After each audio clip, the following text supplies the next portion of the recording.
justamente veníamos hablando de la participación de Santa Fe en este encuentro de la Organización Internacional del Trabajo a raíz de este libro que iba a llevar la Defensoría del Pueblo con la tarea que vienen desarrollando aquí en la provincia en materia de violencia y acoso en ámbitos del trabajo.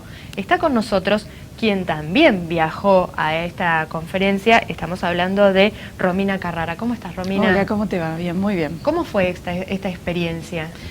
Bueno, mira, a mí me tocó participar la conferencia del OIT este año en su centenario, que trató el tema de la violencia y el acoso hacia hombres y mujeres en el mundo del trabajo. Yo fui en representación. La OIT se conforma tripartitamente trabajadores, empleadores y estados. Yo fui por el grupo sindical en representación de la red sindical que conformo. Mi sindicato de pertenencia es ATE, pero estamos conformando una red de 40 sindicatos en la cual venimos trabajando la violencia laboral como temática. Yo participé durante 12 días en las discusiones que se llevaron adelante en Ginebra para conformar lo que hoy, y se aprobó el viernes, es el convenio y una recomendación sobre violencia y acoso para todo el mundo, digamos, para los 187 países que conforman la OIT. ¿Qué tan lejos estamos nosotros de las realidades en el abordaje de las violencias y acoso en los ámbitos del trabajo con respecto a otros países? Nosotros estamos muy bien respecto de otros países. No estamos en la situación ideal, pero sí estamos muy avanzados. La verdad que el desafío fue construir algo que sea general para un mundo que es muy desigual, donde tenemos realidades culturales, sociales, económicas muy dispares.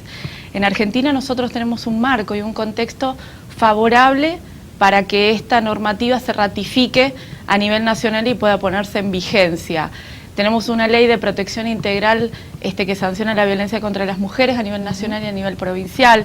Tenemos una ley provincial sobre violencia laboral y esta construcción de la red sindical que está conformada por Estado de la provincia, por sindicatos y también por empleadores. APIME está trabajando en la conformación de una ley con nosotros.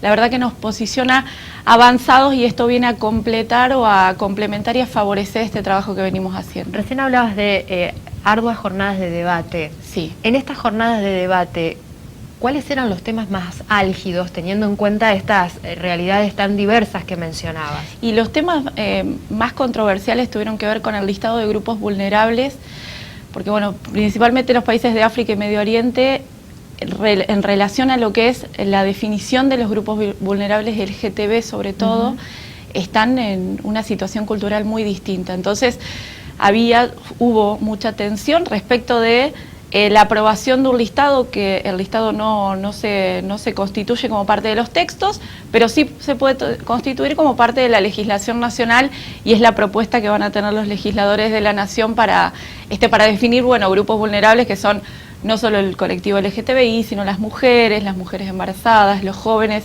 y los ancianos, la situación de precariedad laboral. Yo recién hablaba y comentaba que lo más grandioso de este convenio tiene que ver con la universalidad del grupo al que abarca, porque abarca a todos los trabajadores y trabajadoras del mundo.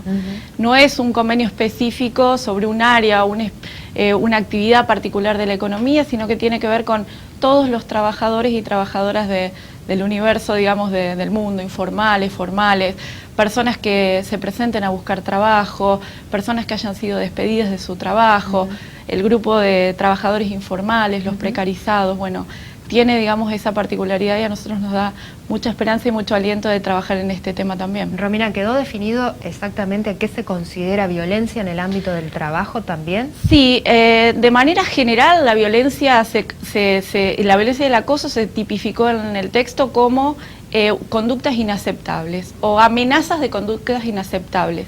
Nosotros en Santa Fe, en nuestra legislación, lo definimos como el abuso de poder que ejerce una persona contra otra para excluir o para someter.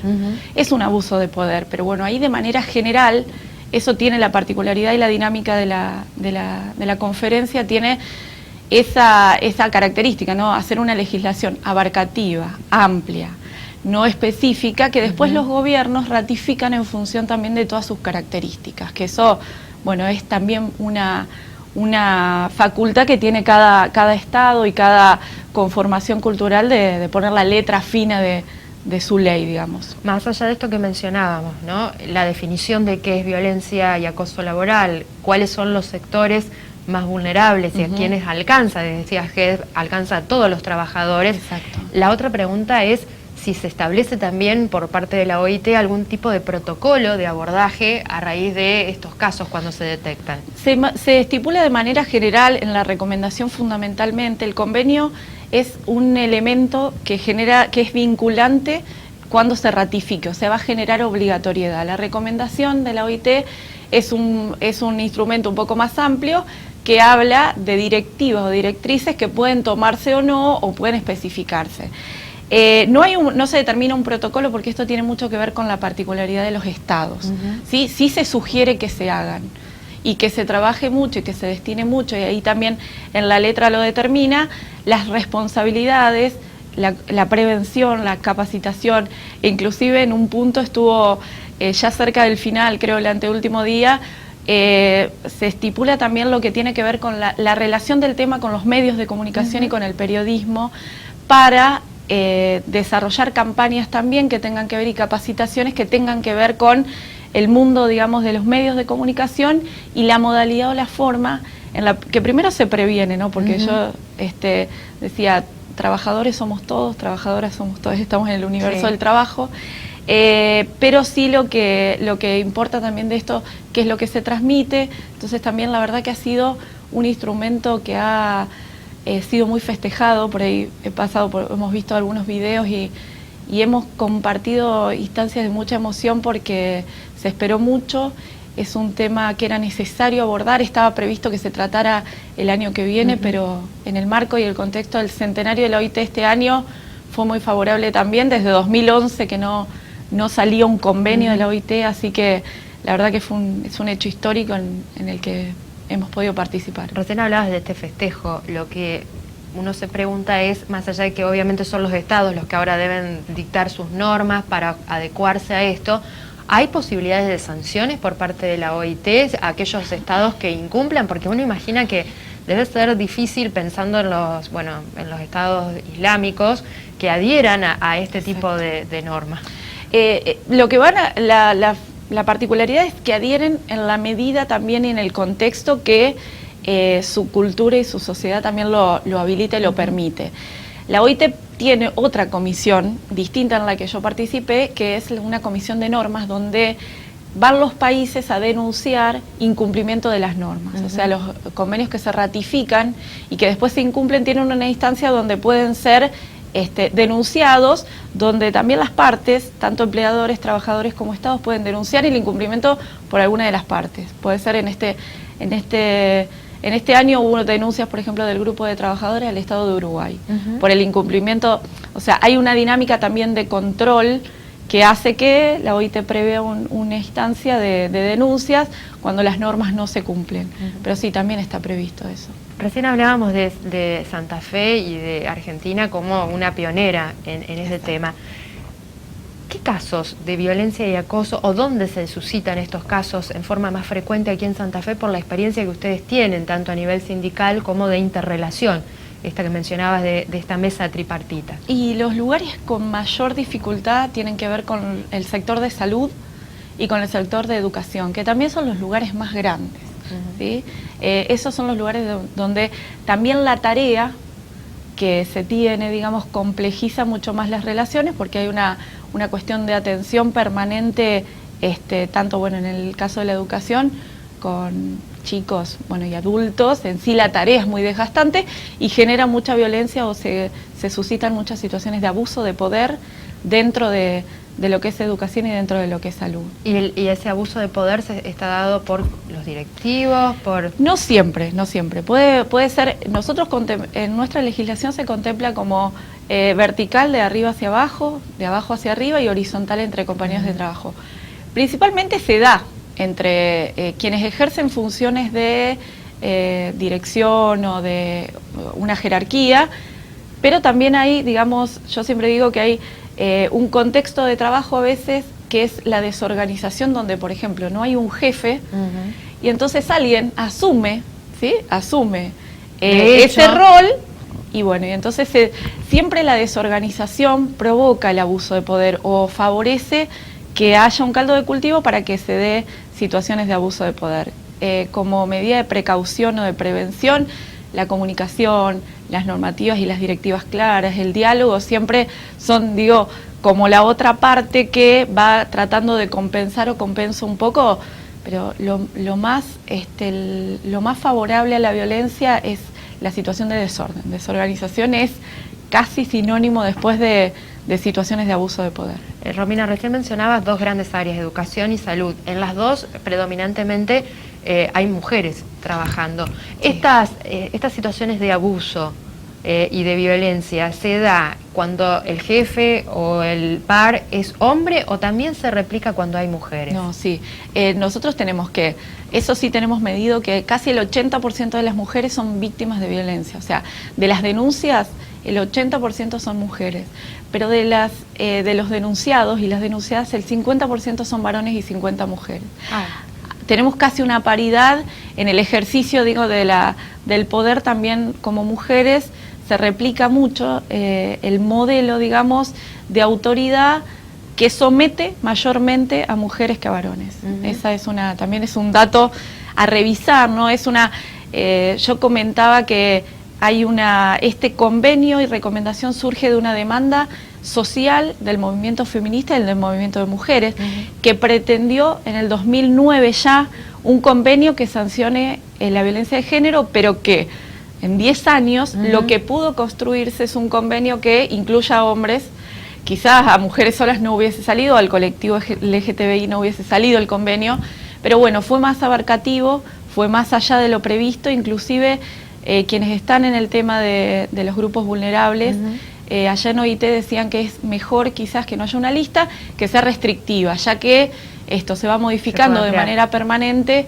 Es mucho más abarcativo que no haya listas. Así que bueno, también fue la discusión no invisibilizar las listas y los grupos determinados, pero bueno, en nuestro país también, ya te digo, como tenemos ley de identidad de género, tenemos ley de protección integral que favorece que la legislación pueda salir acorde, digamos, y ajustada a la sociedad que nosotros tenemos también como país. Recién hablabas, Romina, en el arranque de la entrevista sobre un trabajo que vienen realizando con la gente de APYME para modificar la ley. ¿Esto en qué sentido se modificaría la ley que de todos modos ustedes consideran que es pionera acá en Santa Fe? Sí, la ley es de 2005, pero solamente tiene como destinatarios de protección, digamos, a los empleados del Estado.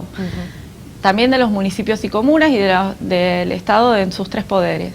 Lo que nosotros estamos trabajando en conjunto con el Ministerio de Trabajo de la provincia, la Defensoría del Pueblo, acompañados por la OIT, un equipo técnico de la OIT, la red sindical y ahora PYME, es en la conformación de una nueva ley que incluya a los trabajadores del ámbito privado.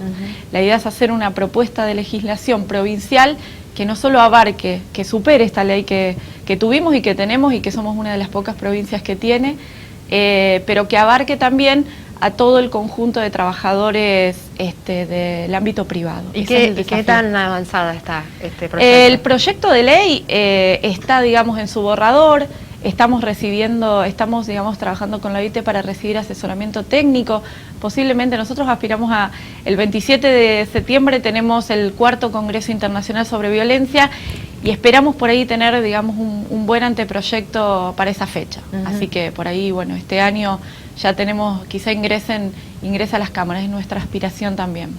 Romina, la última pregunta tiene que ver con lo que mencionabas hace algunos minutos nada más, este caudal de denuncias muy importante, donde las víctimas en el 80% son mujeres, y el tema del protocolo, ¿cómo queda? ¿Queda en la denuncia? ¿Qué tipo de sanciones se prevén para el empleador o para el Estado en el caso de comprobarse la existencia de violencia y acoso? Y eso también es una gran deuda, porque, por ejemplo, nuestra ley prevé que las sanciones se corresponden con las sanciones administrativas que tienen los trabajadores en el incumplimiento de sus funciones. Nosotros lo que debemos construir es algo que supere, porque hoy por hoy esta ley y este delito, podría decirse, que es acosar o violentar a una persona en el lugar de trabajo, tiene una vía solamente administrativa, no tiene una vía sumario. Penal.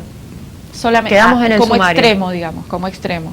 Muchas veces nos cuesta mucho, digamos, llegar a que se materialice un sumario. Para que la gente entienda, Romina, si queda en un sumario, esta persona no pierde en el empleo, ni tiene que pagar nada por este daño que generó. No. No hay, digamos, hoy por hoy no hay sanciones, y eso también hay que acordarlo. Mira, una de las cosas que discutíamos allá en la asamblea era cuáles iban a ser las sanciones y cuáles eran los mecanismos, digamos. Si bien no se llegó a explicar, sí se ponen ejemplos. A nosotros nos tocó compartir esta vía administrativa que no termina resolviendo. Creemos también que no se puede. La violencia es un fenómeno social que está en todos los ámbitos, y que este ámbito nos va a permitir darle una definición, darle un encuadre y hacer una sanción. Pero hoy por hoy no tiene, y va a depender de la normativa que saque la Nación, una vía penal en la justicia. Sí puede llegarse administrativamente en nuestra provincia, pero excepto que los daños sean muy grandes, hay alguna jurisprudencia, digamos, pero muy poco, digamos. Nosotros debemos apostar y debemos trabajar para que, bueno, se integre y el delito sea sancionado en función también de los daños, y bueno, para eso van a tener que trabajar los abogados y las compañeras y compañeros que estamos en el tema de lo técnico, para ver cómo construimos algo que sea útil y que refleje y responda a la necesidad cotidiana. Tampoco creemos que cuando hay un acoso psicológico, hay violencia en el ámbito de trabajo, ¿qué hacemos también con las personas que quizás por desconocimiento ejercen y abusan de un poder? Nos preguntamos también cómo hacemos para determinarle los límites, claro, a esa función que uno cumple. Y cómo también se sanea y cómo se limpia y se sana ese ambiente de trabajo, que también incluye quizá una persona que por desconocimiento ejercía abuso de autoridad contra otra. Entonces, bueno, también creemos que hay que trabajar mucho en la concientización, porque muchas veces en esa concientización está la prevención, que va a hacer que esa persona, quizás que su conducta aprendida tenía que ver con este ejercicio de la autoridad, pueda revisarlo y corregirlo, y bueno, los daños sean muchos menores. Así que bueno, va a ser una gran tarea, es una gran tarea. Tenemos una gran herramienta ahora. Ahora tenemos una... Sí, por lo menos tenemos una gran herramienta. Un avance, la verdad que histórico. Nos queda un largo camino todavía, por más que Argentina, bien lo decías, ya es pionera, ya tiene varias leyes que avalan y este trabajo. Todavía tenemos que trabajar en cómo mejoramos los ambientes laborales. Exacto, es nuestra tarea, y bueno, va a ser nuestro desafío también a construir. Es como la vacuna, tenemos que prevenir, tenemos que trabajar mucho en la prevención, que va a dejar que los casos se reducen, se minimizan, y bueno, se trabajarán puntualmente como trabajamos estas situaciones. Gracias por venir, Romina. No, por favor, a ustedes muchísimas gracias.